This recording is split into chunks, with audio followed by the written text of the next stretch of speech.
Future Studios, né, e foi a grande preocupação do Fórum Econômico de Davos, agora em 2018, que o trabalho está acabando. Eles dizem que em 50 anos não haverá mais trabalho, porque a máquina está substituindo o homem. Então toda a lógica que nós vivemos na era anterior, com as 3 grandes ondas econômicas, que era a lógica da mais-valia, né, ela já não é mais válida nessa nova era, porque nós estamos agora vivendo uma era em que a máquina está substituindo o homem no trabalho e a lógica da mais-valia não vale para a máquina, né? Então agora o grande paradigma dessa nova era é um negócio chamado conhecimento. E já desde o final do século passado se dizia o grande capital do século XXI é o conhecimento, né? O conhecimento é o grande petróleo do século XXI. E de onde que veio o conhecimento? O conhecimento vem de dados e informações. E aonde estão os dados e as informações? Nas pessoas, nas cidades.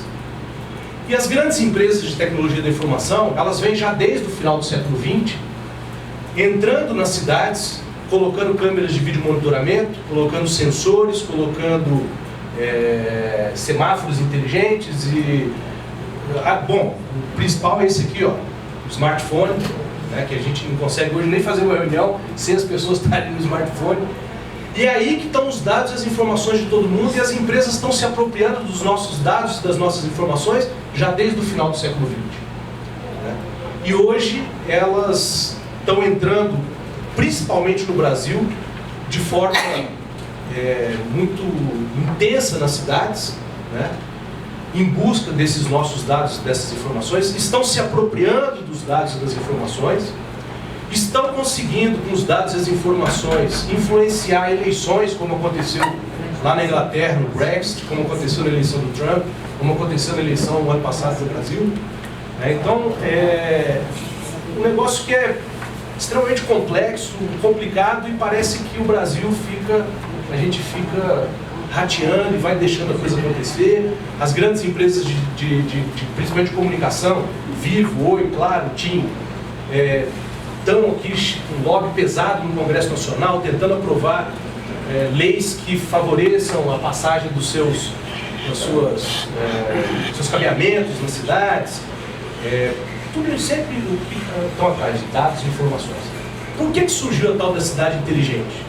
Porque lá na Europa começaram a perceber que esses dados e essas informações, ou seja, o conhecimento, não podia ficar só na mão das grandes empresas. Então começaram a dizer o seguinte: olha, nós precisamos começar a exigir dados abertos, interoperabilidade entre as tecnologias, ou seja, que as tecnologias possam se comunicar. Ele tem aqui um computador Apple, se você colocar um monte de coisa que seja da Microsoft, você não vai ter interoperabilidade. Então a cidade inteligente, ela nasceu para exigir essa interoperabilidade, para exigir os dados abertos, para fazer a integração dessas tecnologias. Só que, obviamente, as empresas, elas não querem isso, porque a hora que ela coloca o sistema dela chamado proprietário, o sistema proprietário, ela tem o poder porque ela tem os dados e as informações. Então, a cidade inteligente, ela tem que ser vista primeiro por esse aspecto. Sem isso, a gente vai errar e a gente vai estar... do mesmo jeito que nós entregamos todo o capital para as grandes empresas na era passada, nós vamos entregar o conhecimento, já estamos entregando para as grandes empresas nessa nova era. Então a gente precisa estar com muito cuidado. E aí me assusta quando eu vejo o Ministério da Ciência e Tecnologia fazendo... Quando eu vejo o Ministério da Ciência e Tecnologia fazendo um programa na Secretaria de Telecomunicações. Porque é ali que está o lobby das grandes empresas de telecomunicações. E eu falei isso na reunião do Conselho de Ciência e Tecnologia para o ministro. Eu falei: o ministro está errado, está equivocado. Deveria estar na Secretaria de Tecnologias Aplicadas. Porque cidade inteligente também não é só tecnologia. A gente fala, eu fui autor de um artigo chamado As 5 Camadas das Cidades Inteligentes, que é a primeira camada das cinco camadas das cidades inteligentes são as pessoas. Quer dizer, em primeiro lugar, você tem que estar olhando para as pessoas, porque, como você disse, o cidadão é o centro de tudo, senão você vai errar. A segunda camada é o subsolo. O Brasil talvez seja um dos poucos países que nós não temos plano diretor do subsolo, por exemplo. Ninguém sabe que tem no subsolo das cidades. E hoje você tem tecnologia para fazer galerias técnicas, para segregar a tubulação, para sensorizar a tubulação, poder, enfim, baratear o custo, né, do subsolo brasileiro. Terceira camada, o solo. Nós temos que pensar em mobilidade urbana. Então, pensar lá o conceito de work, live and play, de trabalhar, estudar, se divertir na mesma localidade para evitar grandes deslocamentos. Nós temos que pensar em construções sustentáveis, captação de água da chuva, reuso de água, painéis solares para aquecimento de água, para geração de energia fotovoltaica. O Brasil é um país, talvez, não sei se tem outro, que a gente dá descarga com água potável. É absurdo, quer dizer, tem que pensar em reuso de água. Isso faz parte da cidade inteligente. É você estrangular carros. Brasília é um exemplo típico, eu falo sempre Brasília, você tinha que colocar aqui estacionamento rotativo. Você vai no ministério, a vaga que é pública ela é privatizada hoje pelo funcionário público. O cara estaciona o carro dele às 7 horas da manhã, e isso vale aqui para vocês também. Estaciona o carro aqui de manhã, 7 horas da manhã, fica até as 10 da noite, você ocupando uma vaga que é pública.